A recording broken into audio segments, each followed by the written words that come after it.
మనం చూస్తున్నాము ఏదైతే ఆంధ్రప్రదేశ్ రాష్ట్రంలో వరద బీభత్సం సృష్టించింది, ఆ వరద బురదను మిగిల్చింది.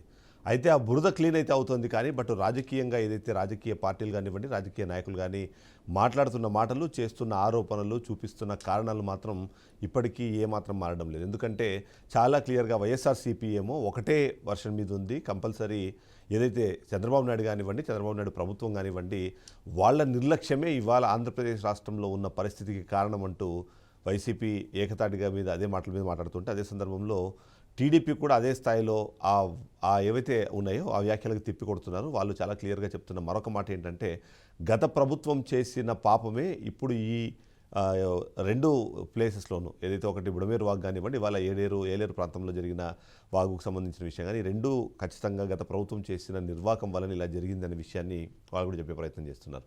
ఓవరాల్గా చూస్తే మాత్రం ఎప్పటికప్పుడు అంటే ఈ పార్టీలు చేస్తున్న ఆరోపణలు ఇవన్నీ పక్కన పెడితే, పర్యటనలకు వచ్చిన తర్వాత అక్కడ జరుగుతున్న పరిస్థితులపైన కూడా ఆరోపణలు ప్రత్యాపనం జరుగుతుంది. అందులో ముఖ్యంగా చూస్తే నిన్న పిఠాపురానికి, ఏదైతే కాకినాడ జిల్లా పిఠాపురానికి వెళ్ళారో అక్కడ జరిగిన పర్యవసానాలు, అక్కడ జరిగిన ఆ పర్యటనలో జరిగిన వివరాలకు సంబంధించి ఒకసారి చూస్తే కూడా ఎవరికి వాళ్ళు ఆరోపణలు చేసే పరిస్థితి అయితే మారలేదు.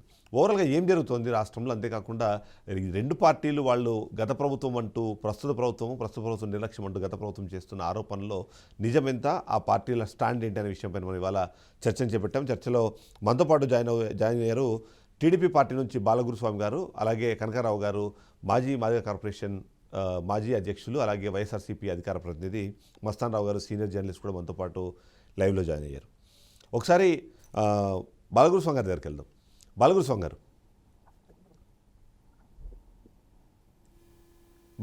Good morning. Thank you sir. మీకు ప్యానెల్లో ఉన్న పెద్దలకి, బీఆర్కే వీక్షకులకి అందరికీ ముందుగా నమస్కారాలు తెలియజేస్తున్నాను. ఇవాళ బురదనైతే కడిగే ప్రయత్నం చేస్తున్నారు కానీ, బట్ ఈ మొత్తం వరదలు కానివ్వండి, ఈ వరదల ద్వారా ప్రజలు పడుతున్న కష్టాలు ఏవైతే ఉన్నాయో వాటికి కారణం కేవలం మీ నిర్లక్ష్యం మాత్రమే అని వైసీపీ మొదటి నుంచి ఆరోపణలు చేస్తుంది. దానిపైన మీ రెస్పాన్స్ ఏంటి? తప్పులు వాళ్ళు చేసి ఎదుటోళ్ళ మీద నెట్టేయడం అనేది వాళ్ళకి అలవాటు అయిపోయింది. అది పరిపాటిగా మారిపోయింది వాళ్ళకి. నేను ఎందుకు ఈ మాట చెప్తున్నాను అనంటే, ఈరోజు ఏలేరు వరద రావడానికి ప్రధాన కారణం గత ప్రభుత్వం అని చెప్పి నేను స్పష్టంగా తెలియజేస్తున్నాను. 2022లో జగన్మోహన్ రెడ్డి గారు ముఖ్యమంత్రి హోదాలో గొల్లప్రోలుకి వెళ్ళాడు. గొల్లప్రోలులో జరిగిన మీటింగ్ లో ఏం చెప్పాడు? ఏలేరుకి సంబంధించి నేను 291 కోట్లు నేను రిలీజ్ చేస్తాను, ఫేజ్ 1 ఫేజ్ 2 పనులు కంప్లీట్ చేయాలి అని చెప్పేసి ఆ రోజు చెప్పడం జరిగింది. అంటే 2022లో నువ్వు 291 కోట్ల రూపాయలు నేను రిలీజ్ చేస్తాను అని చెప్పి చెప్పావు. రిలీజ్ చేసావా? ఎందుకు రిలీజ్ చేయలేదు? అదే ఆ రోజు ఆ డబ్బులు రిలీజ్ చేసి మరమ్మత్తు పనులు చేసి ఉంటే, ఆ ప్రాజెక్టుకి సంబంధించి అన్ని కూడా ప్రభుత్వం జాగ్రత్త చర్యలు తీసుకొని ఉండుంటే, ఏవైతే రిపేర్లు ఉన్నాయో అవన్నీ కానీ చేసి ఉంటే ఈ రోజు ఈ వరద రాకుండా ఉండేది కదా. వచ్చినా కూడా దాన్ని ఎదుర్కొనే శక్తి ఆ కరకట్లకు ఉండేది.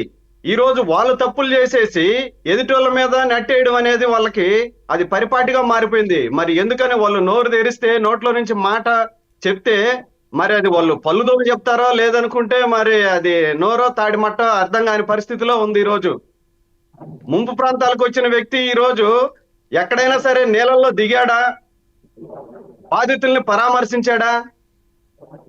తను ఎక్కడ దిగాడు? హెలికాప్టర్ లో వచ్చాడు. ప్రతిపక్ష నేతగా ఉండి హెలికాప్టర్లో వచ్చాడు, ఆడ దిగాడు, జనాలందరితో జేజేలు కొట్టించుకున్నాడు, జై సీఎం అనిపించుకున్నాడు. ఆయన కారులో కొందూరం వచ్చేసి ఆడేదో ప్రెస్ మీట్ పెట్టేసి ఆడ స్వాతిముత్యంలో కమలాషన్ లాగా యాక్షన్ చేసేసి మాట్లాడుకుంటా వచ్చాడు. రైట్, ఒక్క నిమిషం సార్. అక్కడ మీడియాతో మాట్లాడుతూ ఏం మాట్లాడాడు? అసలు వచ్చింది ఎందుకు? దేనికోసం వచ్చాడు? బాధితులు బాధల్లో ఉంటే వాళ్ళని పరామర్శించేదానికి పోయేసి ఆయన మరి ఆ స్మైలింగ్ ఫేస్, ఆ నవ్వులు దేనికి అర్థమో కూడా ఈ రోజు అర్థం కాక రాష్ట్ర ప్రజలు తల్లబట్టుకుంటున్నారు. మీరు పరామర్శకు వచ్చేసి మీరు ఆ విధంగా ఎందుకు బిహేవ్ చేస్తున్నారు అర్థం కాని పరిస్థితి. సంక్షేమ పథకాల గురించి మాట్లాడతాడు, ఎక్కడ ఏం మాట్లాడాలో తెలియని వ్యక్తి జగన్మోహన్ రెడ్డి గారు. ఒకసారి ఎక్కడ దీనిపైన ఏం కనకారావు గారిని మాట్లాడాలో ఒకసారి అర్థం రెస్పాన్స్ కాని అడుగుదాము. వ్యక్తి జగన్మోహన్ రెడ్డి గారు. రైట్, కనకారావు గారి దగ్గర ఒకసారి రెస్పాన్స్ అడుగుదాం. ఎందుకని వీళ్ళు ఎందుకనంటే అభియోగాలు మోపేటప్పుడు మనం ఏం చేసాము, మనం ఎలా ప్రవర్తించాము అనేది ఒక్కసారి తెలుసుకోనన్నా, లేదనుకుంటే మీ దగ్గర సలహాదారులు ఉన్నారు కదా, మీ దగ్గర సలహాదారులన్నా కూర్చోబెట్టుకొని మళ్ళైనా కూడా మనం జనాల్లోకి వెళ్ళేటప్పుడు ఏం మాట్లాడాలి, ఎలా మాట్లాడాలి, అక్కడ ఉన్న పరిస్థితులు ఏంది, దానికి మనం ఎలా మాట్లాడాలనేది మీరు తెలుసుకోనన్నా వచ్చి మాట్లాడండి. ఎందుకంటే ఈ రోజు రాష్ట్ర ప్రజలు ఈ పార్టీని వీళ్ళని చీకొట్టే పరిస్థితి ఏర్పడింది. రైట్, బాలగురు అంటే ప్రతిపక్ష నేతగా ఉంటే ఎలా మాట్లాడాలనేది అర్థం కాకుండా ఎదుటోళ్ళ మీద ఏది పడితే అది మాట్లాడేసి ఫేక్ ప్రచారం చేయడం వీళ్ళకి అలవాటు అయిపోయింది. రైట్ రైట్ ఈ ఫేక్ ప్రచారాలు మానుకొని ఎక్కడైనా సరే మీరు, ఎందుకనంటే లాస్ట్ బాధితుడి వరకు కూడా మేము సహాయం చేసేదానికి మేము, మా ప్రభుత్వం, మా సీఎం గారు కంకణం కట్టుకొని ఉన్నారు. రైట్, రాష్ట్రంలో రోడ్లన్నీ కూడా ముఖ్యమంత్రి గారు చెప్పున్నారు. రైట్, మీరు ఏవైతే ఇప్పుడు మాట్లాడారో దాని మీద కనకారావు గారిని ఫస్ట్ రెస్పాండ్ అవ్వమని అడుగుదాము. కనకారావు గారు, ఈ మొత్తం పాపం మీదే. ఎందుకంటే గత 5 సంవత్సరాలు మీరు అధికారంలో ఉన్నారు. మీరు కూడా అంటే ఏదైతే మీ ప్రభుత్వం ఉందో, మీ ప్రభుత్వం 2-3 సందర్భాల్లో దాని గురించి మాట్లాడిన పరిస్థితి ఉంది. రివర్స్ టెండరింగ్ పేరుతోనే మీరు ఆ మొత్తం ప్రాజెక్ట్ని అంతకుముందే 58 కోట్లు టీడీపీ రిలీజ్ చేసింది. ఆ 58 కోట్లు ఖర్చు చేయకపోగా రివర్స్ టెండరింగ్ పేరుతో ఇవాళ ఈ మొత్తం అనర్థానికి కారణం అప్పుడు మీరు తీసుకోకపోయిన చర్యలు, మీరు చూపించిన సాకులు అన్నది ఇవాళ టీడీపీ ఆరోపిస్తుంది. ఏమంటారు మీరు? ముందుగా ప్రైమ్ డిబేట్లో పాల్గొన్నటువంటి ప్యానల్ సభ్యులందరికీ కూడా నా హృదయపూర్వక నమస్కారాలు. ఇప్పుడు గురుస్వామి గారు చెప్పినట్టు ఏంటంటే టీడీపీ వాళ్ళ వైఖరి ఎట్టుందంటే ఏది జరిగినా దానికి జగనే కారణం అంటున్నారు. అసలు వరదలు రావడానికి కూడా జగన్ గారే కారణం అంటున్నారు. అంటే వాళ్ళు ఏదొచ్చినా సరే ఏంటంటే గుడ్డగాల్చి పైనటువంటిది ప్రధానంగా నేర్చుకున్నటువంటి విషయం. నిన్న ఏలూరు ఏదైతే పిఠాపురం ఆ పరిసర ప్రాంతాల్లో ముంపు బాధితులను పరామర్శించడం కోసం వెళ్ళినటువంటి పరిస్థితుల గురించి అక్కడ మాట్లాడాడు జగన్మోహన్ రెడ్డి గారు. ఎందుకంటే ఏలేరు రిజర్వాయర్ యొక్క అది దాని లెవలింగ్ చేయటంలో, దాన్ని ఏదైతే ఆ వాటర్ స్టోరేజ్ చేసేటువంటిది, ఎందుకంటే 28వ తారీఖు నుంచి భారత వాతావరణ శాఖ హెచ్చరికలు చేస్తా ఉంది. భారతదేశంలో ఏ ప్రాంతాలు ఎంత వర్షం నమోదు అవుతుందో అని వాళ్ళు చెప్పొస్తారంటే మొత్తం చెప్పుకుంటా వస్తుంది. డే బై డే చెప్పుకుంటా వస్తున్న క్రమంలో ప్రభుత్వానికి ఒక విధానం ఉండాలి. కనుక మీ ఆడియో రావట్లేదు. ఒకసారి మీ ఆడియో చెక్ చేసుకుంటారు ఒకసారి ప్లీజ్. మీ ఆడియో రావట్లేదు కనకారావు గారు, మీ ఆడియో రావట్లేదు. హలో, ఎస్, ఇప్పుడు వినిపిస్తాను, చెప్పండి. హలో, చెప్పండి కనకారావు గారు. ఈ వరద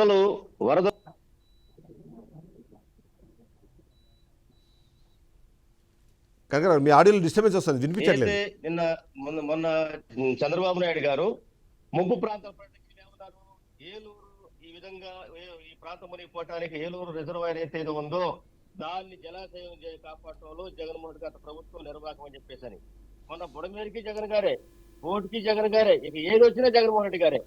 అంటే ఏంటంటే ఈ ప్రభుత్వం తన యొక్క చేతగానితనాన్ని, తన యొక్క ప్రజలకు ఇచ్చిన హామీలు అమలు చేయడంలో ఫెయిల్ అయిపోయి దాన్ని డైవర్షన్ పాలిటిక్స్ చేయడం అనేది ఈ ప్రభుత్వానికి ప్రధానమైనటువంటి కనకారావు, మీరు సమాధానం చెప్పాలి. ఎందుకంటే గతంలో ఆధునీకరణ పనులు ఆపడానికి రివర్స్ టెండరింగ్ కారణము. రిజర్వాయర్ ని దాన్ని బాగు చేయాలంటే వాటర్ ఉన్న చేస్తారండి. చంద్రబాబు ప్రభుత్వం వర్షాలు ఉండవు కాబట్టి ఈ మా ప్రభుత్వం, గత ప్రభుత్వంలో నిండు కుండలుగా జలాశయాలు మొత్తం ఉన్నాయి. ఒక జలాశయాన్ని బాగు చేయాలంటే అక్కడ వాటర్ ఉండకూడదు. వాటర్ అంటే ఏం చేయాలి, వాటర్ మొత్తాన్ని బయటకు పంపాలి, లేదంటే క్రాప్ వాటర్ ప్రొటెక్టాలి. అప్పుడు దాన్ని బాగు చేయడానికి అవకాశం ఉంటుంది. అందువల్ల వాటర్ స్టోరేజ్ ఉండగా దాని బాగు ఎక్కడ సాధ్యపడింది. రెండోది రివర్స్ టెండరింగ్ అంటున్నారు. మా ప్రభుత్వంలో రివర్స్ టెండరింగ్ అనేది అవినీతి. చంద్రబాబు నాయుడు లాగా నీరు లేదో పెట్టి ఒక 10 లక్షలు అయ్యే పనికి 50 లక్షలకి పెట్టేసి దాన్ని దోచుకోవడం అనేది మా ప్రభుత్వం జరగలేదండి. రివర్స్ టెండరింగ్ పెట్టినాక అనేకటువంటి టెండర్లలో ఏదైతే ప్రభుత్వానికి లబ్ధి చేకూరింది.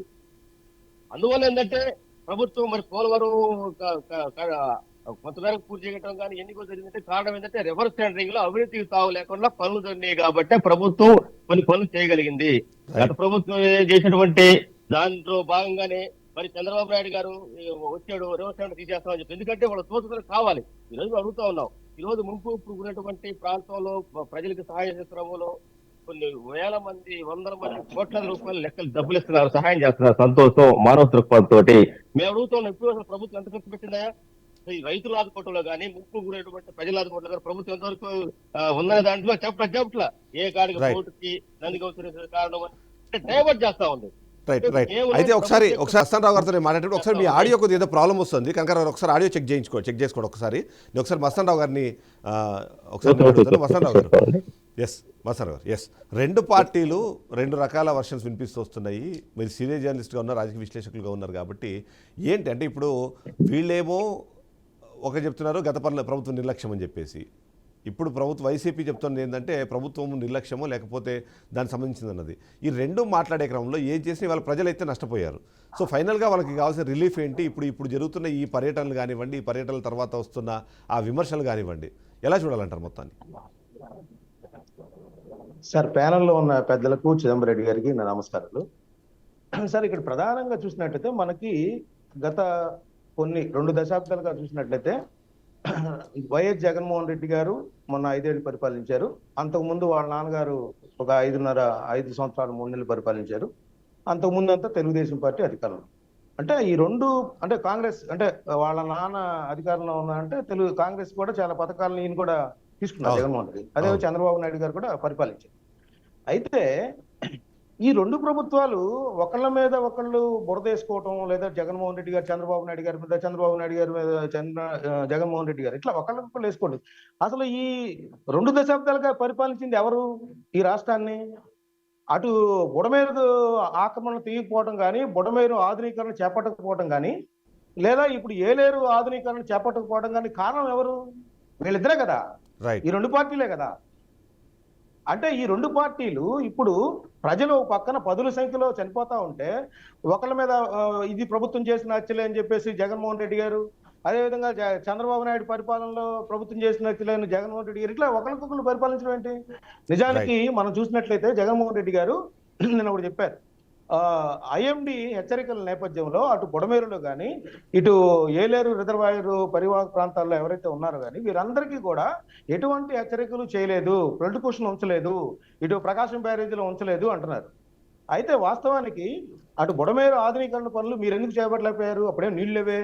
విజయవాడలో బుడమేరు ఆధునీకరణ పనులు అక్కడ బుడమేరు ఎప్పుడు ఎండిపోయి ఉంటుంది. ఎప్పుడో ఖమ్మంలో నుంచి లేకపోతే క్యాచ్మెంట్ ఏరియాలో నుంచి ఒక వర్షం వస్తే తప్పితే బుడమేరు ఎప్పుడు ఎండిపోయి ఉంటుంది. మరి బుడమేరుని ఎందుకు జగన్మోహన్ రెడ్డి గారు గత 5 సంవత్సరాల కాలంలో ఆధునీకరణ పనులు చేపట్టలేకపోయారు?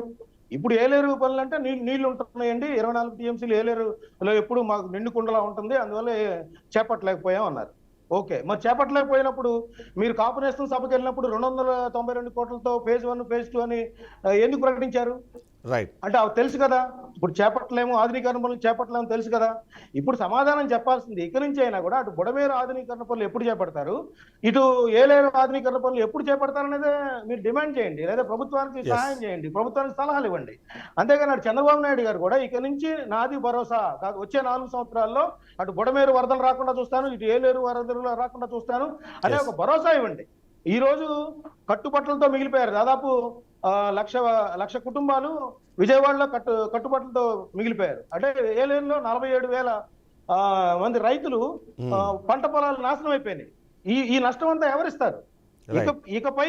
ఇక భవిష్యత్తులో ఇట్లాంటి జరగనీయకుండా ఉండేలాగా వీళ్ళు ఆధునీకరణ పనులు ఎక్కడికక్కడ చేపట్టాలి, ప్రజలకు భరోసా ఇవ్వాలి. ఇప్పుడు ఎవరైతే నష్టపోయారో వాళ్ళందరికీ నష్టపరిహారం ఇవ్వాలి.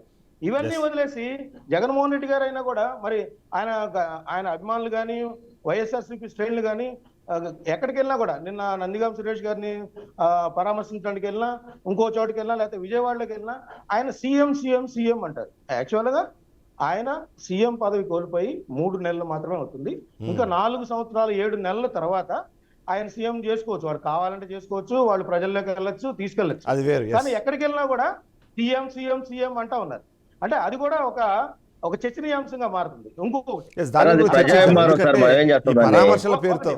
అక్కడ వరద బాధితులకు పరామర్శించడానికి వెళ్తే అంటే యాటిట్యూడ్ గురించి చెబుతున్నా, బాణసంచా కాల్చారు. అది జగన్మోహన్ రెడ్డి గారికి ఇష్టం ఉండకపోవచ్చు, కానీ వాటిని నివారించాల్సిన బాధ్యత స్థానిక నాయకత్వం మీద ఉంది. వరద బాధితులు పరామర్శించడానికి వచ్చినప్పుడు ఇలా బాణసంచ కాల్చడం ఏంటనేది కూడా అనవసరమైన విమర్శలు కూడా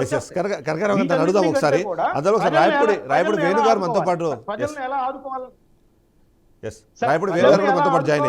దృష్టి పెట్టాలన్న. జనసేన నుంచి రాయపూడి వేణు గారు మనతో పాటు జాయిన్ అయ్యారు. వేణు గారు, ఇక్కడ వస్తున్న ప్రశ్న ఏంటంటే పిఠాపురం ఏదైతే ఎన్నికల సందర్భంలో ఆ ప్రచారం సందర్భంలో ఏదైతే పిఠాపురానికి సంబంధించి మాట్లాడే క్రమం కానివ్వండి, లేకపోతే దాన్ని మొత్తం ఒక అంతర్జాతీయ నగరంగా తీర్చిదిద్దామనే రకంగా మాట్లాడడం అన్నది మనం చూసాం. కానీ బట్ ఇవాళ ఆ ప్రాంతం కష్టాల్లో ఉంటే ఆ రోజు ఆ ప్రచారానికి వచ్చిన ఒక్క నాయకుడో లేకపోతే నటుడో ఇంకేమంటారో వాళ్ళెవ్వరూ ఇవాళ కనిపించట్లేదు. ఎందుకంటారు కేవలం ఇదంతా ఏమైనా ఎన్నికల ప్రచారాన్ని కేవలం ఒక షూటింగ్ స్పాట్లాగా ఏమైనా అప్పట్లో మార్చుకున్నారన్నది చాలామంది ఒక ప్రశ్న సంధిస్తున్నారు. ఏం సమాధానం చెప్తారు? ముందుగా పిఆర్కే న్యూస్ యాజమాన్యానికి, మీకు ప్యానెల్లో పాల్గొన్నటువంటి పెద్దలందరికీ కూడా మరి ఉదయపూర్వకమైనటువంటి నమస్కారాలు జనసేన పార్టీ తరఫున తెలియజేస్తున్నామండి. ఎందుకంటే ఇప్పుడు రాజకీయాలు మాట్లాడుకునేటువంటి టైం కాదు. ఇప్పుడు పెద్దలు అనలిస్ట్ మస్తాన్ రావు గారు చెప్పినట్టు చాలా గొప్ప మంచి విషయాలు చెప్పారు.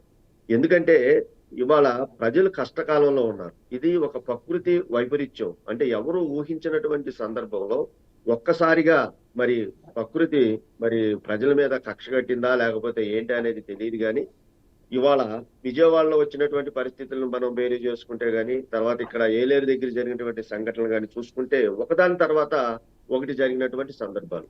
సరే, ఇలాంటి సందర్భాలలో ప్రజలకి మనం మనోధైర్యం కల్పించాల్సినటువంటి పరిస్థితుల్లో, ప్రజలకు మనం ఏం చేయాలి అనేటువంటి ఆలోచన చేయాల్సినటువంటి టైంలో, ప్రజలకు మనం ఎంతవరకు సహాయం చేయాలనేటువంటి ఆలోచనని మర్చిపోయి మరి మాజీ సీఎం గారైనటువంటి జగన్మోహన్ రెడ్డి గారు నిన్న అక్కడికి వచ్చి చేసినటువంటి వ్యాఖ్యలు చాలా సిగ్గుచేటటువంటి విషయాలు. మేము జనసేన పార్టీ తరఫున మేము ఖండిస్తున్నాం. ఏంటంటే గతంలో ఉన్నప్పుడేమో, ప్రతిపక్షంలో ఉన్నప్పుడేమో మీ ఇష్టం వచ్చినప్పుడు మంత్రులతో తిట్టించారు. వాళ్ళు ఎక్కడ ఉన్నారో, ఏ గదుల్లో దాక్కున్నారో తెలియనటువంటి పరిస్థితుల్లో వాళ్ళు వెళ్ళిపోయారు. మళ్ళా ఇవాళ మాజీ సీఎం గారు నిన్న వచ్చి జరగాల్సినటువంటి పరిస్థితులు ఏంటో చెప్పుకోకుండా ఆయన పవన్ కళ్యాణ్ గారిని డ్రామా ఆర్టిస్ట్ అంటాం, లేకపోతే చంద్రబాబు నాయుడు గారిని ఆర్టిస్ట్ అనే సినిమాలో నటించే ఆర్టిస్ట్ లాగా పోల్చడం అనేది, ఈ పోలిక అనేది చాలా బాధకరమైన విషయం. అంటే చావుకి పెళ్లికి ఒక సందర్భం ఉంటది. చావుకేమో విషాదకరమైనటువంటి పరిస్థితులు, గతంలో అతను చేసినటువంటి ఏమైనా ఉంటే మాట్లాడుకునేటువంటి సందర్భం చావు. పెళ్లి అంటేనేమో సంతోషంగా నలుగురితో పంచుకునేటువంటి విధానం. కానీ జగన్మోహన్ రెడ్డి గారి ప్రవర్తన ఏంటో తెలియదు. ఎవరైనా చచ్చిపోయినా వెళ్ళినా నవ్వుతాడు, లేకపోతే ఏదైనా విపత్కరమైన పరిస్థితులు వచ్చినా కానీ నవ్వుతాడు. బాడీ లాంగ్వేజ్ ఏంటో తెలియదు. కానీ చాలా బాధకరమైన విషయం. సరే, దాని మీద సబ్జెక్టు బురద జాలుకోవాల్సినటువంటి అవసరం లేదు. ఇవాళ చాలా ప్రజలు, అటు విజయవాడ ప్రజలు కానీ, ఇటు ఇక్కడ ఉన్నటువంటి ముందేరు ప్రాంతంలో ఉన్నటువంటి ప్రజలు కూడా చాలా కష్టకాలంలో ఉన్నారు. ఇది అనుకోకుండా జరిగినటువంటి ఉపద్రవంగా దాన్ని ఎన్డీఏ ప్రభుత్వం ఎదుర్కొంటది. డే 1 నుంచి 10 రోజులు ఏ రకంగా ఒక ప్రశ్న మొదలవుతుంది. ఎందుకంటే 10 రోజుల పాటు ముఖ్యమంత్రి స్థాయి వ్యక్తి కలెక్టరేట్ని తను ఒక క్యాంప్ ఆఫీస్ లాగా మార్చుకొని అహర్నిశలు పనిచేసి అక్కడ ఉన్న పరిస్థితుల్ని చూడడం కానివ్వండి, అక్కడ వాళ్ళ జనాల్ని బయట, అంటే ఆ సమస్యల నుంచి బయట తీసుకొచ్చే ప్రయత్నం చేశారు. కానీ ఈ ప్రాంతానికి ప్రాతినిధ్యం వహిస్తున్న పవన్ కళ్యాణ్ ఏమో ఎక్కడ ఉన్నారో తెలియలేదు. కనీసం ఒక్కసారి మాత్రం నాకు గుర్తుండి ఒక్కసారి వచ్చి అక్కడ వాళ్ళని పరామర్శించి వెళ్ళిపోయారు తప్ప ఆ తర్వాత అక్కడ ఏం జరుగుతుంది, లేకపోతే ఏం చేయాలన్న విషయం పైన పెద్దగా ఫోకస్ చేసినట్టు అనిపించలేదు. మరోవైపు నిమ్మల రామనాయుడు ఏమో మీ జిల్లాకు సంబంధించిన వ్యక్తే, అయితే ఆయనేమో అక్కడ ఏది ప్రకాశం బ్యారేజీని కూలకుండా ఉండేందుకు అవసరం చర్యలు చేస్తారు. ఆబ్వియస్లీ దాన్ని అప్రిషియేట్ చేయాల్సింది. ఎందుకంటే దాదాపు 5-6 రోజులు ఆయన అక్కడే ఉండి ఆ పనులన్నీ పర్యవేక్షిస్తారు. మళ్ళీ పవన్ కళ్యాణ్ గండి పూడ్చాడు. అవునా, గండి పూడ్చారు. ఇక్కడ మొత్తం ఈ వర్క్ అంతా చేస్తున్నారు. కానీ ఎక్కడ పవన్ కళ్యాణ్, ఎక్కడ ఆ ప్రాంత ప్రజలు కష్టాల్లో ఉంటే ఎక్కడ కనిపిస్తున్నారు? తప్పకుండా పవన్ కళ్యాణ్ గారు ఆ రోజున అక్కడికి రావడం జరిగింది. అక్కడ ఉన్నటువంటి పరిస్థితులు గమనించడం జరిగింది. అధికారులతో చర్చలు జరపడం జరుగుతుంది. అదేవిధంగా చంద్రబాబు నాయుడు గారు కూడా దీని మీద పూర్తి కాన్సన్ట్రేషన్ అనేది పెట్టడం జరిగింది. ఇక్కడ ఏంటంటే జరగాల్సింది, ప్రస్తుతం తక్షణం ప్రజలకి కావాల్సినటువంటి ఇలాంటి కష్టమైనటువంటి పరిస్థితుల్లో ప్రభుత్వం ఎంతవరకు అండగా ఉండాలనేటువంటి, అక్కడ వ్యక్తులు వాళ్ళ మధ్యకు వచ్చారా లేకపోతే ఏంటి అనేది కాదు, కానీ అక్కడ ఉన్నటువంటి సహాయ చర్యలు ఏ రకంగా మనం చేయాలి. ఏదైతే ఇందాక మస్తాన్ రావు గారు చెప్పినట్లు దాదాపుగా అక్కడ నోటికాడికి వచ్చినటువంటి పంట పొలాలు కానీ, వాణిజ్య పంటలు కానీ దెబ్బతిన్నటువంటి రైతులకి మనం తప్పకుండా ప్రభుత్వం, ఎన్డీఏ కూటమి తప్పకుండా వాళ్ళకి న్యాయం చేయాలి. నష్టపోయినటువంటి ప్రతి రైతుకి కూడా అన్యాయం జరగకోకుండా మనం ప్రభుత్వం ఆదుకోవాలనేటువంటి ఒక ఆలోచన విధానంతో ఇటు రాష్ట్ర ముఖ్యమంత్రి గారు కానీ, ఉప ముఖ్యమంత్రి పవన్ కళ్యాణ్ గారి యొక్క ఆలోచనలతో ముందుకు వెళ్తున్నారు. మరి నిన్న వంగా గీత గారు కూడా చాలా చాలా ఆమె ప్రెస్ మీట్ పెట్టారు ఈయన జగన్మోహన్ రెడ్డి గారు రాకముందు. చాలా ఆమె చెప్పినటువంటి మాటలు అక్కడ జరుగుతున్నటువంటి సంఘటనల్ని ఒక ఆలోచనలోకి తీసుకెళ్లేటువంటి పరిస్థితి. నిజంగా మున్నేరు డ్యామ్ కి కావాల్సినటువంటి పరిస్థితులు ఏ రకంగా చెయ్యాలని ఆమె చెప్పింది. కానీ నిన్న జగన్మోహన్ రెడ్డి గారు వచ్చినటువంటి మాటలు చూస్తే పక్కన ఉన్నటువంటి వంగా గీత గారు కూడా తలకాయ దించుకునేటువంటి పరిస్థితి. ఏంటి ఈయన మాట్లాడేది? ఏమండి అక్కడికి వెళ్ళి ఎవరినైనా జైలు కాడికి వెళ్ళి పలకరించేటప్పుడు సంక్షేమ పథకాలు గుర్తొస్తాయి ఈయనకి, లేదంటే ఎవరైనా చావు దగ్గరికి వెళ్ళినప్పుడు సంక్షేమ పథకాలు గుర్తొస్తాయి. నేను వరద ప్రాంతాల్లో వెళ్ళినప్పుడు ఏమండి వచ్చి 100 రోజుల్లోపే అనేక రకమైన ఉపద్రవాలు వచ్చినాయి, వాటన్నిటిని కూడా ఎదుర్కొని ముందుకెళ్తున్నారు. కావలసినటువంటి ఇటు ఉద్యోగస్తులకు పశుదారికి జీతాలు ఇస్తున్నారు. సంక్షేమ పథకాల గురించి ఆలోచించాం. కొద్దిసేపు సంక్షేమ పథకాలు పక్కన పెడదాము. ఖచ్చితంగా మీరు సంక్షేమ పథకాల్లో రైతులకు 20,000 ఇస్తామన్నారు, అది ఎక్కడ పోయింది నాకు ప్రశ్నించడము తప్పని నేనైతే భావించట్లేదు. మరి మీరెలా అనుకుంటున్నారో నాకు తెలియదు. మరొక కీలకమైన అంశం ఏదైతే ఉందో, వన్ బై వన్ ప్రభుత్వం ఈ దుర్మార్గమైనటువంటి వైసీపీ ప్రభుత్వం చేసినటువంటి అరాచకాలు, అప్పులు ఊబులు ఆంధ్ర రాష్ట్రాన్ని ఎత్తి దాదాపు 11 లక్షల కోట్ల రూపాయలు అప్పులు చేసినటువంటి ఈ ఆంధ్ర రాష్ట్రాన్ని ఏ రకంగా ఒడ్డున వేయాలనేటువంటి ఒక సమీక్ష, అంటే ఒక అంటే తెల్ల కాగితం రిలీజ్ చేసేటువంటి పరిస్థితుల్లో ఇలాంటి ఉపద్రవాలు వచ్చినాయి. కాబట్టి కనకారావు గారిని ఒకసారి రెస్పాండ్ అవ్వను. ఎస్ కనకారావు గారు, ఇక్కడ ఎందుకు అంటే మీరు ఎక్కడికి వచ్చినా సరే నవ్వు మోహం అన్నది ఇక్కడ ఖచ్చితంగా, ఎందుకంటే డెఫినెట్లీ ఎవరైనా సరే ఆ హావభావాలను బేస్ చేసుకొని అక్కడ ఎలాంటి ఆలోచన విధానం ఉందన్న దాన్ని గెస్ చేసే ప్రయత్నం చేస్తారు. ఎక్కడికి వెళ్ళినా సేమ్ అంటే ఒకే రకమైన హావభావాలు అన్నది ఒక పాయింట్. రెండో కీలకమైన పాయింట్ ఏంటంటే మీ సంక్షేమ పథకాలను ఒకవేళ జనాలు యాక్సెప్ట్ చేస్తుంటే, ఆ సంక్షేమ పథకాలు కంటిన్యూ అవ్వాలని ఒకవేళ ప్రజలు భావించుంటే మీకు అధికారం ఇచ్చేవాళ్ళు. మీకు అధికారం ఇవ్వలేదు అంటే అది అంత ఇంపార్టెంట్ కాదు అనే విధంగా ఆలోచించారేమో అన్నది ఒకటి. రెండోది కీలకమైన అంశం క్రాప్ ఇన్సూరెన్స్కి సంబంధించి మీరు గతంలో డబ్బులు కట్టలేదు కాబట్టి వాళ్ళ క్రాప్ ఇన్సూరెన్స్ వీళ్ళకి అందలేదు అనే ఒక మాట మాట్లాడే ప్రయత్నము టీడీపీ చేస్తుంది. సో ఏంటి అసలు దాంట్లో నిజమేంటి సార్? దొంగడి ప్లాటం ఒక చేత కాదు. ఒకటి, నవ్వటం ఒక యోగం, నవ్వకపోవటం ఒక రోగం. అది చంద్రబాబు నాయుడికి అచ్చంగా అది ఇది.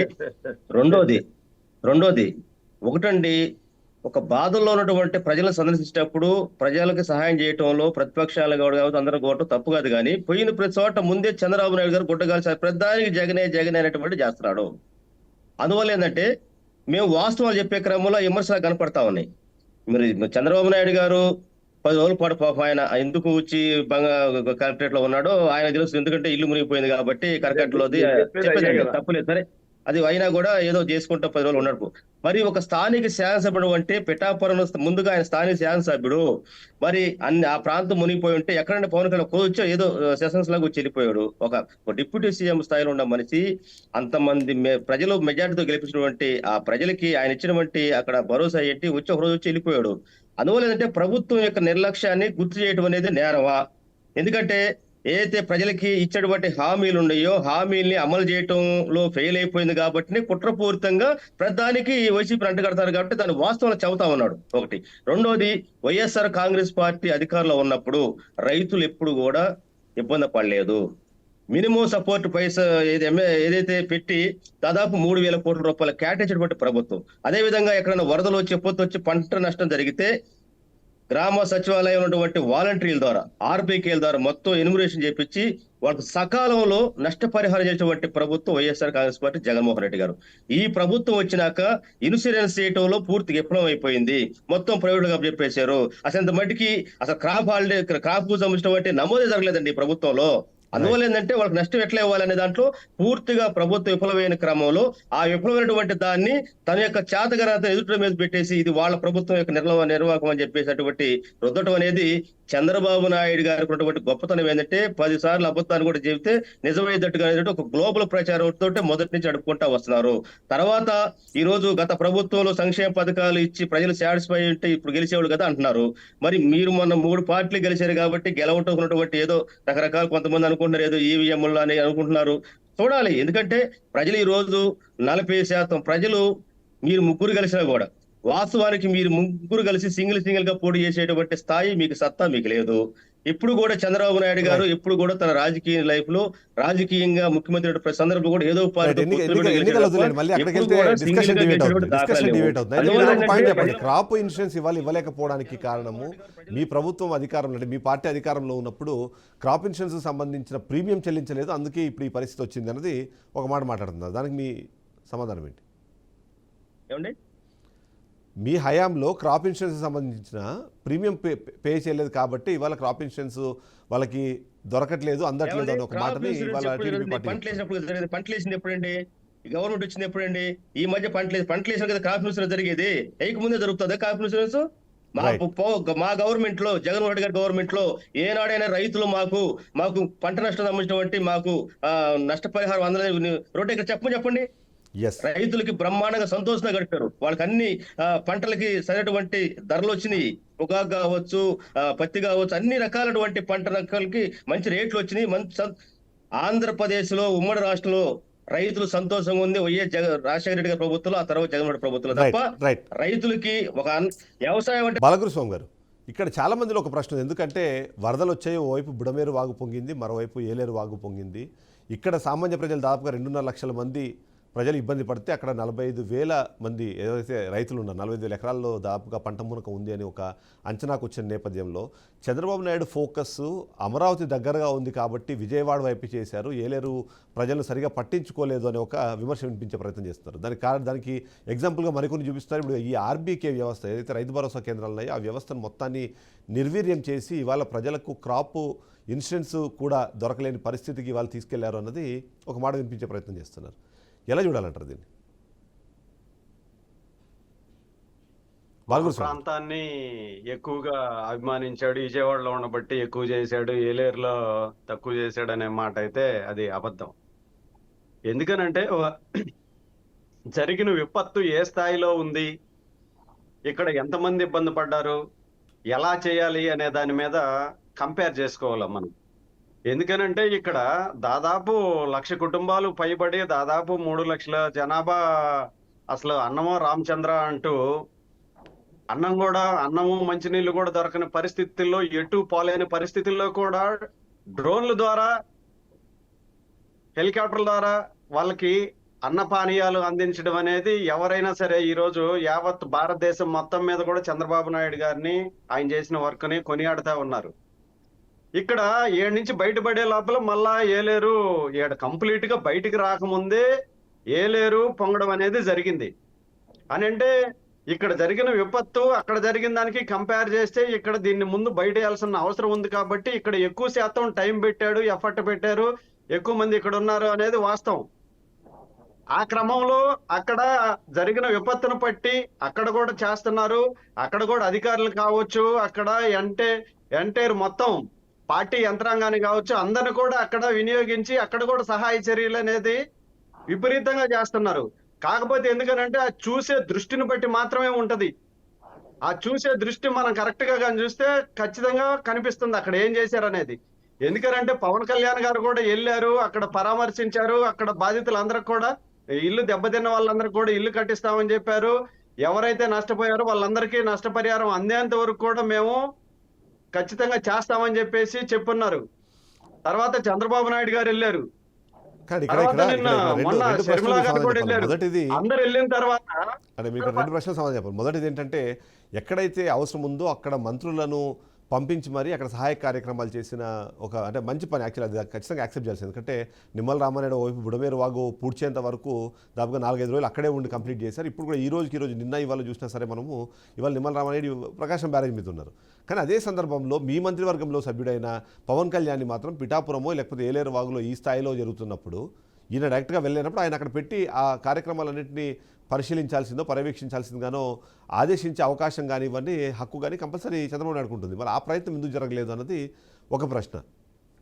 రెండో ప్రశ్న ఏంటంటే అక్కడ ఇప్పుడు ఏదైతే మీరు అన్నట్టుగా మొదటి నుంచి వ్యవసాయం మీద ఆయన పెద్దగా ఫోకస్ ఉండదు, కేవలం రియల్ ఎస్టేట్ మీద ఫోకస్ పెడతారు అనే ఒక అపవాదం ఎప్పుడు ఆయన మీద ఉంటుంది. కాబట్టి అలాంటి సందర్భంలో అక్కడ అంతమంది రైతులు ఇబ్బంది పడ్డారు. మరొకటి ఇప్పుడు ఇవాళ మరొకసారి మళ్ళీ వరద వస్తుంది, ధృతి 4,500 క్యూసెక్ల వాటర్ వస్తుంది అనేది మరొక మాట వినిపిస్తుంది. ఇలాంటి సందర్భంలో అక్కడ కూడా అదే స్థాయిలో ఫోకస్ చేయాల్సిన అవసరం లేదంటారా?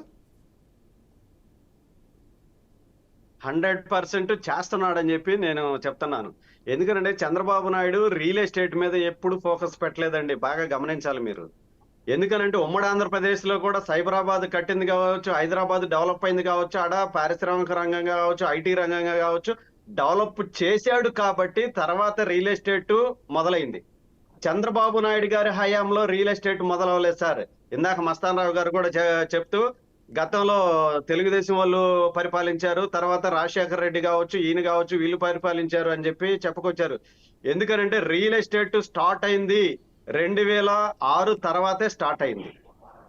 రియల్ ఎస్టేట్ స్టార్ట్ అయ్యేటప్పటికి రాజశేఖర రెడ్డి గారు ముఖ్యమంత్రిగా ఉన్నారు.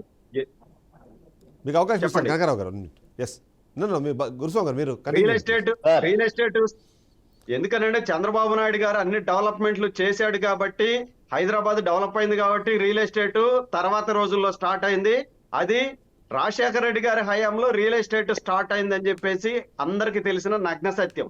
ఆ తర్వాత తెలుగుదేశం ప్రభుత్వం ఎప్పుడొచ్చింది? మళ్ళా 2014లో రాష్ట్రం విడిపోయాక మాత్రమే తెలుగుదేశం ప్రభుత్వం అధికారంలోకి వచ్చింది. తెలుగుదేశం ప్రభుత్వం అధికారంలోకి వచ్చిన తర్వాత కూడా ఎక్కడ ఏ నాయకులు ఏ తప్పులు చేశారు, ఎవరిని లోపలేయాలని వెతికే క్రమంలో వీళ్ళు అత్యుత్సాహం ప్రదర్శించి మా మంత్రులందరినీ లేనిపోని కేసులన్నీ మా మీద నెట్టేసి అరెస్ట్ చేసినవన్నీ కూడా రాష్ట్ర ప్రజలందరూ చూశారు.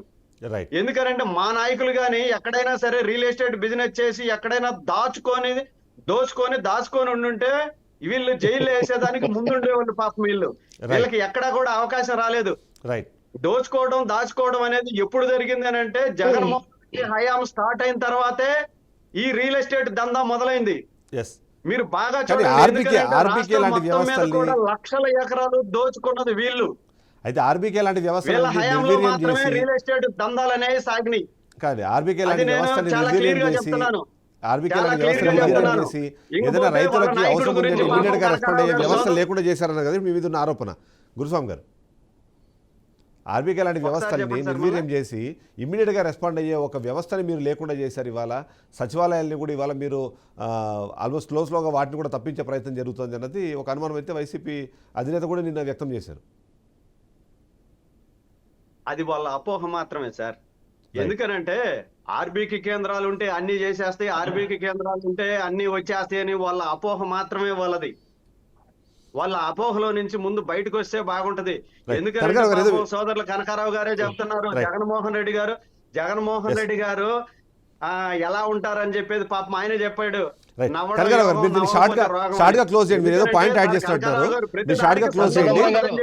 వేణుగోపాలరావు అని చెప్పాడు. మీరు అదన్నా గమనించండి డిబేట్ లో కూర్చున్నప్పుడు. రైట్ కనకారావు గారు, అంటే షార్ట్ గా మీరు రెస్పాండ్ అవుతారు, రెస్పాండ్ అవ్వండి, మళ్ళీ మీ దగ్గరకు వస్తుంది. ఒక ప్రాంత ప్రయోజనాల కోసమే పనిచేసే వ్యక్తి చంద్రబాబు కాబట్టి తెలంగాణ ఉద్యమం మొదలైంది, అది గమనించాలి. రెండోది, ప్రతి దాన్ని కూడా అసలు రియల్ ఎస్టేట్ వ్యాపారం మొదలు పెట్టిందే చంద్రబాబు నాయుడు గారు. ఏదైతే వీళ్ళు చెబుతారు కదా హైటెక్ సిటీ మొత్తం మా వల్లే వచ్చిందనేది, ఆ రోజు అక్కడ మస్తాన్ గారి దగ్గరికి వెళ్తారు. మస్తాన్ రావు గారు సార్ చెప్పండి. రైట్ మస్తాన్ రావు, ఇక్కడ సమస్య ఏంటంటే నేను ఇంతకుముందు చెప్పినట్టు బుడమేరు వాగు గురించి మాట్లాడినా, ఇవాళ ఏలేరు వాగు గురించి మాట్లాడినా, దేని గురించి మాట్లాడినా ఇది ఇవాళ రాత్రికి రాత్రి వచ్చిన సమస్య కాదు, కొన్ని దశాబ్దాలు. కనకారావు గారు, హలో. కనకారావు గారు వినిపిస్తుంది, వినిపిస్తుంది, మాట్లాడండి కనకారావు గారు వచ్చినట్టు సార్. వినిపిస్తుంది, చెప్పండి. అదేవిధంగా రాష్ట్రం విడిపోయినాక మొదట నూజివీడి రాజధాని చెప్పేసి అంటే ఆయన మాటలు నమ్మి అది వదిలేడు. ఇక్కడేమో వాళ్ళ మనుషులు భూములు కొనిస్తాడు అమరావతి సైడు. ఆయన మాటలు నమ్మి నూజివీడి దగ్గర పొలాలు కొన్ని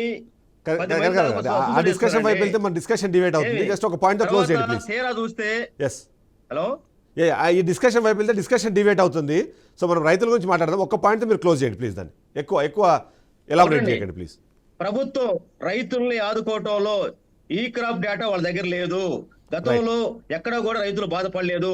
ఆర్బీకేలు పెట్టి రైతులు గతంలో అనంతపురం జిల్లాలో శనగల కోసం క్యూలో నుంచి చచ్చిపోయినటువంటి దాఖలాలు ఉన్నాయి. మా గవర్నమెంట్ ఎక్కడ జరగలేదే డేటా ప్రకారంగా. అదేవిధంగా రైతులకి పంట పెట్టుబడి ఇవ్వదండి మా రైతు భరోసా తోటి. అదేవిధంగా రైతులకి మా గవర్నమెంట్ వచ్చినాక 15,000 రూపాయలు ఇచ్చేటువంటి దాఖలాలు ఉన్నాయి. ఈ ప్రభుత్వం వచ్చినాక రైతులకి ఏమి ఇచ్చారు చెప్పండి. రైట్, ఆ ప్రశ్న అడుగుతాను. అందులో ఒకసారి మస్తాన్ రావు గారు ఇక్కడ, ఎందుకంటే అన్ని అన్నప్పుడు 14 సంవత్సరాల పాటు నేను అధికారంలో ఉన్నాను, ఇప్పుడు ఈ సంవత్సరంతో వెళ్తే 15 సంవత్సరాల పాటు సీఎంగా ఉన్న చంద్రబాబు నాయుడిని ఎక్కువ నిందించాలా, లేకపోతే 5 ఏళ్ల పాటు అధికారంలో ఉన్న జగన్మోహన్ రెడ్డిని నిందించాలనేది ఒక ప్రశ్న అయితే, జగన్మోహన్ రెడ్డి ఒక పాయింట్ చెప్పే ప్రయత్నం చేశారు నిన్న. 2008లో మాత్రమే, అది కూడా తన తండ్రి బతుకున్నప్పుడు అధికారంలో ఉన్నప్పుడు మాత్రమే ఎంతో కొంత అక్కడ వర్క్ జరిగింది, మిగిలిన సందర్భాల్లో వర్క్ జరగలేదు అని, తన హయాంలో ఏ వర్క్ జరగలేదని చెప్పడంతో పాటు కొన్ని సాకులు చెప్పారనిపించింది ఎందుకో. అప్పుడు ఆ టైంలో అక్కడ నీళ్లు ఉన్నాయి కాబట్టి, నీళ్లు లేకుండానో లేకపోతే క్రాప్ హాలిడే ప్రకటించదాన్ని, ఆధునీకరణ పనులు చేసే అవకాశం లేదు కాబట్టి నేను చేయలేకపోయినానని చెప్పేసి.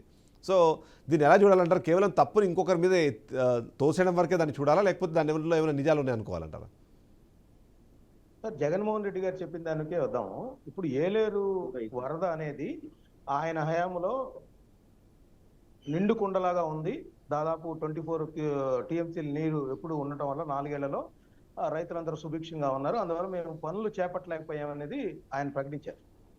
ఓకే, బాగానే ఉంది. మరి బుడమేరు అనేది గత 5 సంవత్సరాలుగా అసలు వరద అనేదే లేకుండా ఉంది. మీరు ఎందుకు పనులు చేపట్టలేకపోయారు? ప్రజలకు సమాధానం చెప్తారా? రైట్. సమాధానం చెప్పాలి. బుడమేరు కాకుండా కొద్దిగా మనము దీని మీద కన్ఫైన్ అవుదాం. ఎందుకంటే నేను ఆయన చెప్తున్న ఆరోపణలు మరికొన్ని ఈ కీలకమైన అంశాలు ఏంటంటే క్రాప్ ఇన్సూరెన్స్ సంబంధించి. చెప్పండి సార్, ఒక్క నిమిషం. ఇప్పుడు చంద్రబాబు నాయుడు గారు కానీ లేకపోతే జగన్మోహన్ రెడ్డి గారు కానీ ఆరోపణలు చేస్తా ఉన్నారు. బుడమేరులో 60 మంది చనిపోయారంటే అది ఈ ప్రభుత్వం చేసిన హత్యలని చెప్పేసి జగన్మోహన్ రెడ్డి గారు ప్రకటించారు. అన్నమయ్య ప్రాజెక్టు కూడా ఇదే భారత వాతావరణ శాఖ హెచ్చరికల నేపథ్యంలో 28 సెంటీమీటర్ల వర్షం ఒకేసారి కురిసింది, పైనుంచి వాటర్ వస్తుందని చెప్పేసి హెచ్చరికలు ఉన్నా కూడా అన్నమయ్య ప్రాజెక్టుకి ఎటువంటి ఫ్లడ్ కుషన్, జగన్మోహన్ రెడ్డి గారు ఇప్పుడు చెబుతున్న ఫ్లడ్ కుషన్ ని ఎందుకు మెయింటైన్ చేయలేకపోయారు? ఎందుకు 4 గ్రామాల ప్రజలు సొంత జిల్లా కడపలో ఎందుకు కొట్టుకుపోయి దాదాపు 30 మందికి పైగా మృతి చెందితే మరి అప్పుడు కూడా ఆయన ప్రభుత్వం చేసిన హత్యలేనా? వీటికి సమాధానాలు ప్రజలకు చెప్పాలి. అటు చంద్రబాబు నాయుడు చెప్పాలి, ఇటు జగన్మోహన్ రెడ్డి చెప్పాల్సిన అవసరం ఉంది. అంటే ఫ్లడ్ కుషన్ ఈయన టైంలో ఈయన ఇక్కడ అన్నమయ్య ప్రాజెక్ట్ దగ్గర ఆయన అరేంజ్ చేయలేకపోయాడు. అక్కడ భారత వాతావరణ శాఖ హెచ్చరికలను కూడా ఆ రోజు కూడా అప్పుడు వైసీపీ ప్రభుత్వం కూడా కానీ ఆయన మరొక మాట ఏమంటారంటే, ఆ సందర్భంలో రైతులో జరిగిన నష్టాన్ని మేము వెంటనే పూడ్చాము, సీజన్ మారక ముందే వాళ్ళ నష్టపరిహారాన్ని వాళ్ళ అకౌంట్లో వేసాము, దానికి ఆర్బీకే కేంద్రాల గతంలో పనిచేసి అవి హెల్ప్ అయినాయి, ఇప్పుడు అది లేదు, ఇప్పటి వరకు అంచనాలు ప్రారంభం కూడా కాలేదు అన్నది ఒక పాయింట్. కాదు, ఈ రోజు కూడా అక్కడ 4 గ్రామాల ప్రజలు ఒక్క ఇల్లు కూడా కట్టలేకపోయింది. జగన్మోహన్ రెడ్డి గారు స్వయంగా వెళ్ళి మేము ఇల్లు మొత్తం కొట్టుకుపోయినాయండి. ఈ రోజు ఇక్కడ ఇళ్లలోకి నీళ్లు వచ్చాయి, అక్కడ ఇల్లు కొట్టుకుపోయాయి. అదేవిధంగా నేను అనేది ఏంటంటే, ఈ ప్రభుత్వాలు మీరు ఇందాక చెప్పారు ఆ 14 సంవత్సరాలు ఆయన లేకపోతే 15 సంవత్సరంలో సీఎం అడుగు పెట్టారు. నేను అనేది ఏంటంటే, అసలు ఇరిగేషన్ ప్రాజెక్టులు మనది వ్యవసాయ ఆధారిత రాష్ట్రం. దాదాపు 900 కిలోమీటర్ల పైగా తీర ప్రాంతం ఉంది.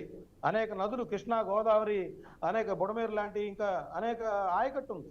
వీటన్నిటి మీద దృష్టి సారించినప్పుడు, ఈ రియల్ ఎస్టేట్ కంటే కూడా వాటి మీద దృష్టి సారించినప్పుడు ఆటోమేటిక్ గా రైతులు ఎప్పుడైతే అభివృద్ధి చెందుతారో ఆ చుట్టుపక్కల ప్రాంతాలు అభివృద్ధి చెందుతాయి, వాళ్ళ కొనుగోలు శక్తి పెరుగుతుంది, అన్ని జరుగుతాయి. అసలు ఇరిగేషన్ మీద ఈ 2 ఏదైతే పరిపాలించిన పార్టీలు ఉన్నాయో అవన్నీ కూడా సీతకన్నేశాయి. గత 5 సంవత్సరాల కాలంలో మనం చూసినట్లయితే కేవలం సంక్షేమ పథకాల మీద మాత్రమే ఆయన కాన్సన్ట్రేట్ చేసి ఇరిగేషన్ వాటి మీద నిర్లక్ష్యం చేశారనేది ఇక్కడ కనిపిస్తా ఉంది. ఎందుకంటే మనకి ఎన్ని లక్షల కోట్ల రూపాయలు అప్పులైనప్పటికీ కూడా ఇరిగేషన్ ప్రాజెక్టులు కానీ అదర్ డెవలప్మెంట్ వర్క్స్ ఇప్పుడు యాక్చువల్గా ఓడిపోవడానికి కారణం కూడా రోడ్లు సరిగా వేయలేదనేది కూడా అందరూ చెప్తారు. వాళ్ళ పార్టీ నాయకులు కూడా, వైసీపీ పార్టీ నాయకులు కూడా చెప్తారు.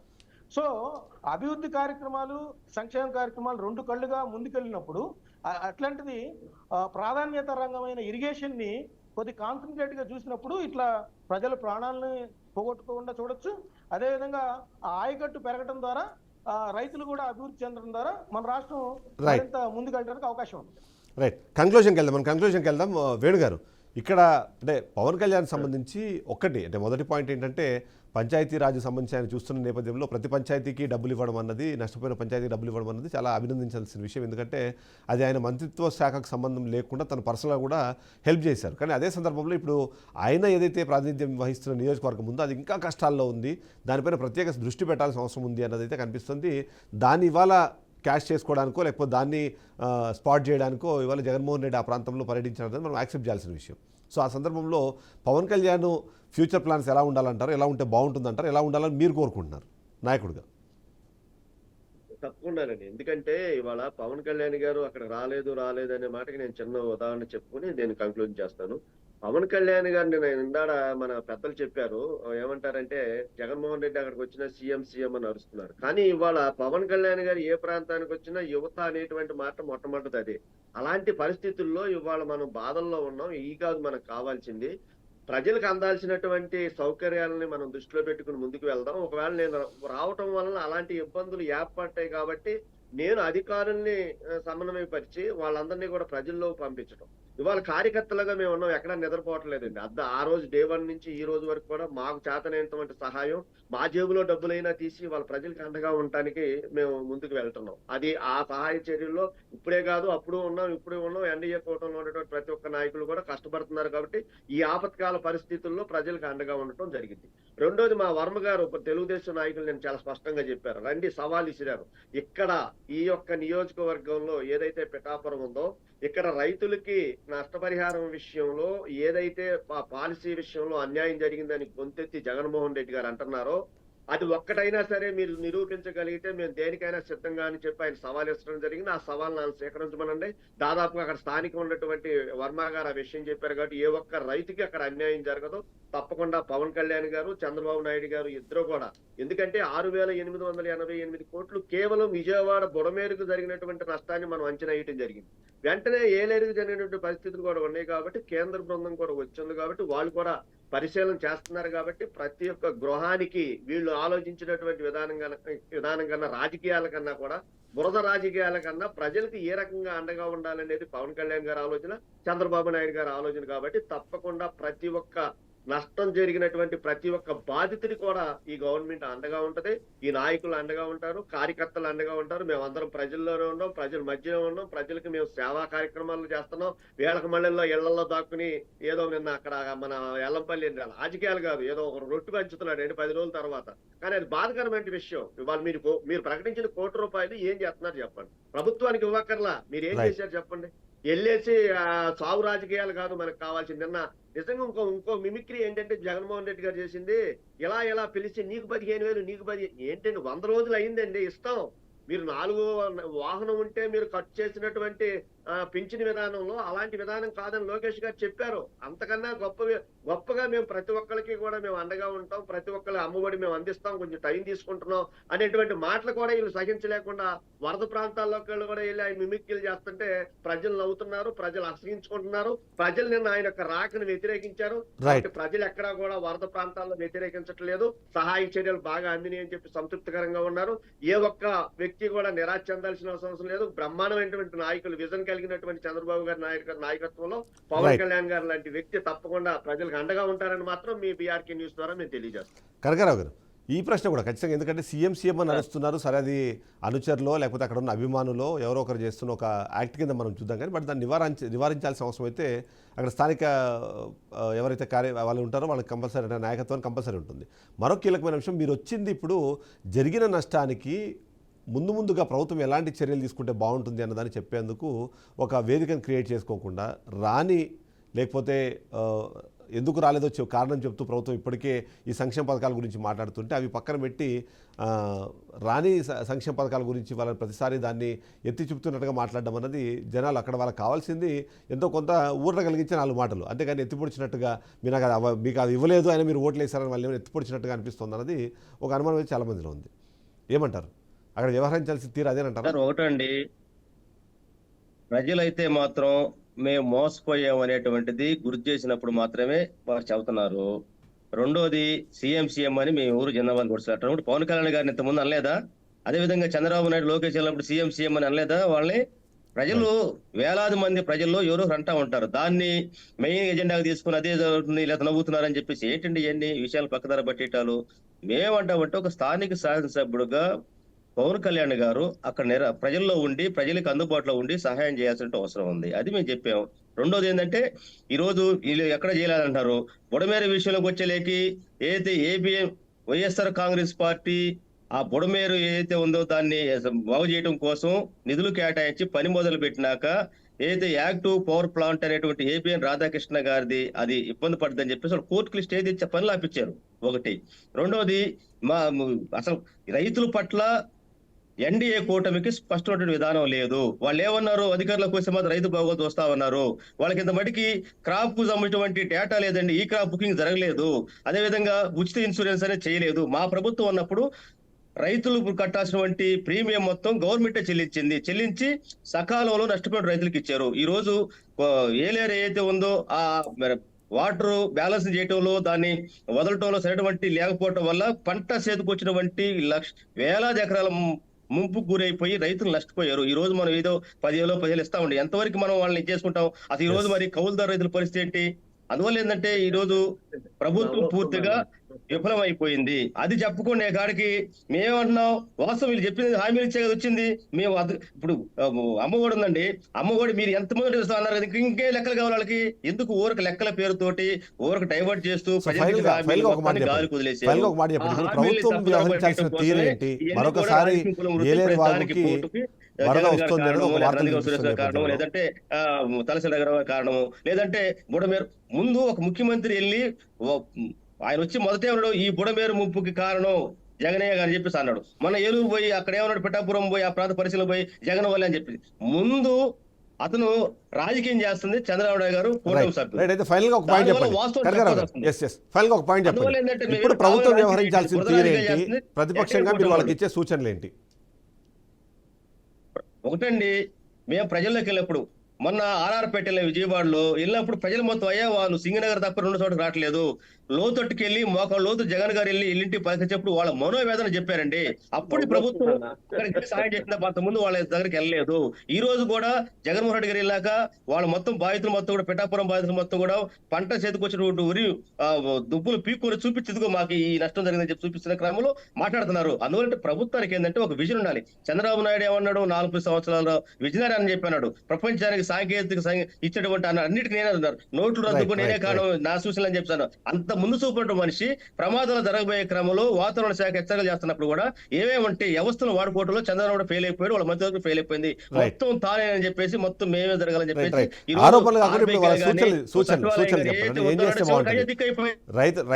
జగన్మోహన్ రెడ్డి గారు సచివాలయ వ్యవస్థ ఆర్బీఐకి పెట్టి ప్రజలకి గ్రౌండ్ లెవెల్లో సహాయం చేస్తే చివరికి వద్దన్న మనిషికి ఇప్పుడు ఈ రోజు అయ్యే ఈ రోజు ఉపయోగపడటం వల్ల ఈ రోజు గ్రౌండ్ లెవెల్ సహాయం చేయడం వచ్చింది. అందువల్ల ఏంటంటే వ్యవస్థలు మొత్తం నిర్వీర్యం చేసి కేవలం అన్ని అయినట్టుగా ఒక పబ్లిసిటీ స్టంట్ అనేది చంద్రబాబు నాయుడికి మొదటి నుంచి ఉండే అలవాట్లో భాగంగానే ప్రజలు నష్టపోతున్నారు. గమనించండి. ఫైల్ గా ఇప్పుడు మరొకసారి వరద వస్తుంది అన్న ఒక కాదండి వేరు గారు ఏదో పాయింట్ చెప్తారు, కన్క్లూడ్ చేద్దాం. జగన్మోహన్ రెడ్డి గారి ఇంట్లో కాదు, ఆయన బొడ్డుగా జీతాలు ఇవ్వట్లేదు. ప్రభుత్వం దానం ఇస్తున్నటువంటి ప్రభుత్వ ఉద్యోగులు వాళ్ళు ఎవరు వచ్చినా పని చేయాల్సినటువంటి నైతిక బాధ్యత ఉంది.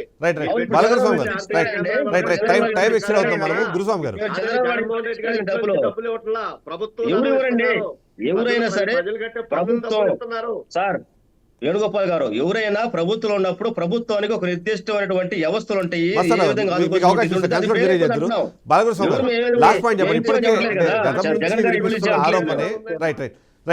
గతం నుంచి వినిపిస్తున్న ఆరోపణే ఏదైతే అంటే కేంద్ర ప్రభుత్వం ఇచ్చిన హెచ్చరికలు మీరు పట్టించుకోలేదు, ఆ కారణంగానే ఇది జరిగింది అనేది ఒకటి చెప్తుంటే మరొకసారి ఏలేరు వాక్కి 4,500 క్యూసెక్కుల వాటర్ రాబోతోంది. అది మరొకసారి ఇబ్బంది కలిగే పరిస్థితి, ఎందుకంటే ఇప్పటికీ ఇంకా అక్కడ మునకలోనే ఉన్నాయి పంట పొలాలు.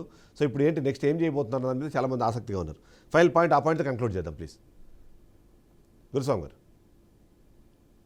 ఈరోజు జగన్మోహన్ రెడ్డి గారు పరామర్శకు వచ్చేసి లంక గ్రామాల్లో 61 గ్రామాలు ఈరోజు వరద ప్రభావిత ప్రాంతానికి గురైనవి.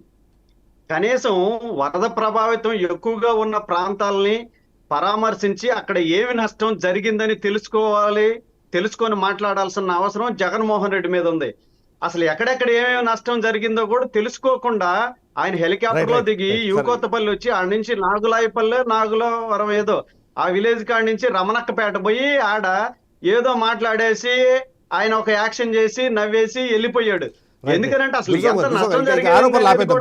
ఆరోపణలు ఆపేసి మనము ఇప్పుడు ప్రభుత్వం తరఫు నుంచి మీరు తీసుకోబోయే చర్యలు దాని మీద మాట్లాడారు. ఎందుకంటే ఇన్సేపు మనం ఆల్మోస్ట్ దాని మీద విషయం మాట్లాడాం కాబట్టి ఏంటి ప్రభుత్వం నుంచి ఎలాంటి చర్యలు ఉండబోతున్నాయి? ఆగనా, మీరు ఇప్పుడుదా మాట్లాడారు 2 నిమిషాలు మా టైం ఏంటి. 476 కోట్లతోటి అన్ని రోడ్లు పూర్తి చేయాలి, ఎక్కడ కూడా గుంతలు లేకుండా చేయాలి, రోడ్లు అన్ని కూడా వెయ్యాలి అని చెప్పేసి చంద్రబాబు నాయుడు గారు క్లియర్ గా చెప్పడం జరిగింది. రైట్, లాస్ట్ బాధితుడి వరకు కూడా ప్రతి ఒక్కరికి న్యాయం చేస్తాము, ఇల్లు ఎవరైతే దెబ్బతిన్నాయో వాళ్ళకి ఇల్లు కట్టిస్తాము, పాక్షికంగా దెబ్బతిన్న వాళ్ళందరికీ కూడా వాళ్ళకి పరిహారం ఇస్తామని చెప్పి చంద్రబాబు నాయుడు గారు తెలియజేస్తున్నారు. Yes. 17వ తేదీ కల్లా కూడా ఎవరైతే బాధితులు ఉన్నారో, నష్టపోయారో వాళ్ళందరికి కూడా ఆదుకుంటామని చెప్పేసి చంద్రబాబు నాయుడు Right, గారు, right. పవన్ కళ్యాణ్ వసంత్ గారు గారు. చాలా క్లియర్ గా చెప్పున్నారు. Right. ఒక్క బాధితుడికి కూడా నష్టం జరగకుండా ఆదుకునే బాధ్యత ప్రభుత్వాన్ని. చంద్రబాబు నాయుడు గారు ఆ దిశగానే పనిచేస్తున్నారు. ప్రతి ఒక్కరిని కూడా ఆదుకునే ప్రయత్నం చేస్తాము. Right. వీళ్ళు Last point, ఇకనైనా వసంత్ గారు. మానుకొని, ఎందుకనంటే రైట్ అధికార పక్షం మీద బురద చల్లకుండా టైం ఎక్స్టెండ్ అయిపోయింది గురుస్వామి గారు, టైం ఎక్స్టెండ్ అయిపోయింది, సారీ. దోచుకోవడంలో మీరే వసంత్ గారు, కాబట్టి yes. వసంత్ గారు, last point, దోచుకునేదానికి please. Brand ambassador ఎవరైనా ఉన్నారంటే ప్రపంచంలో Right, అది right. జగన్మోహన్ సరే, రెడ్డి గారు. సరే. బాలకృష్ణ మీరు గారు, ఇకనైనా కూడా బాలకృష్ణ ఏదైనా గారు. ఉంటే రైట్, సద్వినియోగం రైట్. చేయండి. బాలకృష్ణ గారు, టైం ఎక్స్టెండ్ అయిపోయాం, టైం ఎక్స్టెండ్ అయిపోయాం. వసంత్ రావు గారు, లాస్ట్ పాయింట్ ప్లీజ్. సార్ ఇప్పుడు పిఠాపురం సంబంధించి మనం విజయవాడతో పోలిస్తే పిఠాపురం నియోజకవర్గం అనే కాదు, ఏలేరు ఇప్పుడు ఏదైతే మునిగిపోయిన ప్రాంతం ఉందో, ఇక్కడ విజయవాడలో కొన్ని డివిజన్లకు ఒక మంత్రిని, 2-3 డివిజన్లకు ఒక మంత్రిని పెట్టినట్లే పిఠాపురంలో కూడా ఆయా ప్రాంతాలకు సంబంధించి మంత్రులను ఇక్కడ రంగంలో దించాల్సిన అవసరం ఉంది. IAS Right. ఆఫీసులను కూడా ఆయా ప్రాంతాలు, ఆయా గ్రామాలకి నియమించేసి ఏదైతే ప్రభుత్వం వైఫల్యం చెందిందో, ఇన్సూరెన్స్ కట్టడంలో వైఫల్యం చెందిందో, ఆ ఇన్సూరెన్స్ లో ఎంతైతే నష్టపరిహారం ప్రతి రైతుకి వస్తుందో అది ప్రభుత్వమే చెల్లించాల్సిన అవసరం ఉంది. అదేవిధంగా రైతులకి పెట్టుబడి సాయం కూడా అందించాల్సిన అవసరం ఉంది. Yes. ఆర్బీకే అంటున్నారు, నిజానికి రైతు భరోసాకు సంబంధించిన పెట్టుబడి సాయం ఇంతవరకు ఇవ్వలేదు. ఆ పెట్టుబడి సాయాన్ని వెంటనే జగన్మోహన్ రెడ్డి గారు డిమాండ్ చేసిన వాటిలో పెట్టుబడి సాయం అనేది ప్రధానమైంది. పెట్టుబడి సాయాన్ని కూడా వెంటనే వాళ్ళకి అందరికీ కూడా అందజేయాల్సిన అవసరం ఉందనేది నేను చెప్తా ఉన్నాను. Right. పవన్ కళ్యాణ్ గారు కూడా కేవలం ఒకసారి వచ్చినట్లు కాకుండా ఇక్కడ ఎట్లయితే విజయవాడలో చంద్రబాబు నాయుడు గారు వచ్చి రంగంలో మకాం వేసి అక్కడే ఉంచారో, అదే విధంగా కొంతమంది మంత్రుల సమూహంతో అక్కడ పనిచేసి రైతుల్లో వాళ్ళకి ఆత్మవిశ్వాసాన్ని, ఆత్మస్థైర్యాన్ని పెంచాల్సిన అవసరం అవసరం ఖచ్చితంగా కనిపిస్తుంది. Yes yes thank you very much Mastan Rao గారు, thank you very much Balakrishna గారు, వేణు గారు, అలాగే కనకారావు గారు. ఓవరాల్గా చూస్తే మాత్రం అక్కడ నష్టం అయితే జరిగిపోయింది. ఆ నష్టాన్ని పూడ్చే ప్రయత్నం చేయాలి. ప్రజలకు ఒక ఆర్థిక స్వావలంబన కల్పించేందుకు అవసరమైన ఆత్మస్థైర్యాన్ని ఇవ్వాల్సిన అవసరం అయితే మనకు కనిపిస్తుంది.